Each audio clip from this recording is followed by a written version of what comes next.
राजस्थान के विधानसभा चुनाव अब काफी नजदीक है और इन विधानसभा चुनाव से पहले कांग्रेस नेता सचिन पायलट साफ तौर पर दावा कर रहे हैं कि एक बार फिर से सत्ता में कांग्रेस पार्टी ही आएगी।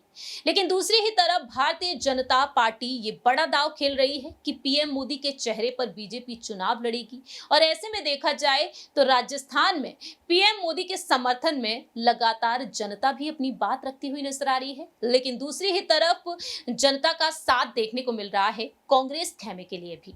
आखिरकार जीत किसकी होगी ये तो वक्त के साथ साथ ही पता चलेगा। लेकिन इसी दौरान देखा जाए तो सचिन पायलट को तमाम बड़ी बड़ी चुनौतियां मिल रही हैं बाकी के अन्य दलों की तरफ से भी। अब यहाँ पर एक बार फिर से राष्ट्रीय लोकतांत्रिक पार्टी के प्रमुख और नागौर सांसद हनुमान बेनीवाल ने अपनी बात रखी है। नमस्कार, मैं प्रांशी राठौर और आप देख रहे हैं नेक्स्ट 9 न्यूज। हनुमान बेनीवाल जिन्होंने साफ तौर पर कहा सचिन पायलट को लेकर कि सचिन पायलट को कांग्रेस पार्टी छोड़ देनी चाहिए और वह अब अपनी नई पार्टी का गठन करने के लिए आगे बढ़ने चाहिए। उन्हें अपनी नई पार्टी का गठन करना चाहिए और उनका कहना साफ तौर पर रहा कि सचिन पायलट अपनी नई पार्टी का गठन करें और साथ ही साथ वह प्रस्ताव देते हैं कि हम उनके साथ खड़े हैं और मुख्यमंत्री पद की दावेदारी के लिए वह खुद को आगे लड़े और चुनाव लड़े। और इसके बाद देखा गया कि हनुमान बेनीवाल ने बार बार सचिन पायलट पर अपनी बात रखी, लेकिन अब देखा जाए सचिन पायलट पर वह निशाना साधते हुए नजर आए हैं। दरअसल जानकारी के लिए आपको बता दें कि अब राष्ट्रीय लोकतांत्रिक पार्टी के प्रमुख हनुमान बेनीवाल ने सचिन पायलट पर अपनी बात रखी। उनका कहना रहा कि सचिन पायलट अपने आप को बड़ा नेता बताते हैं, लेकिन उन्होंने छात्रों के हितों के लिए कुछ नहीं किया। पायलट पर तंज कसते हुए उनका कहना रहा कि पायलट साहब बड़ी बड़ी बातें करते हैं। वह कहते हैं कि मैं 3 दिन बाद मुख्यमंत्री बन रहा हूं, सीएम हाउस कॉफी पिएंगे, लेकिन अगले दिन आचार संहिता लग जाती है।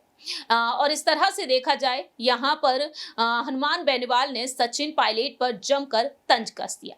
तो फिलहाल देखा जाए हनुमान बेनीवाल ना सिर्फ सचिन पायलट को घेरते हुए नजर आए, बल्कि हनुमान बेनीवाल ने गहलोत सरकार पर निशाना साधा। राजेंद्र गुणा को लेकर भी उन्होंने बात रखी और साथ ही साथ उन्होंने बीजेपी खेमे पर भी तंज कस दिया। जानकारी के लिए आपको बता दें कि बेनीवाल सीकर में आयोजित छात्र अधिकार हुंकार रैली में जनसभा को संबोधित करते हुए नजर आए और उस दौरान उन्होंने कांग्रेस पर जमकर निशाना साध दिया और इसी बीच उन्होंने कांग्रेस नेता सचिन पायलट को लेकर अपनी बात रखी। अब देखते हैं कि आने वाले वक्त में सचिन पायलट हनुमान बेनीवाल के इन बयानों का किस तरीके से जवाब देते हैं, ये वक्त के साथ साथ ही पता चलेगा।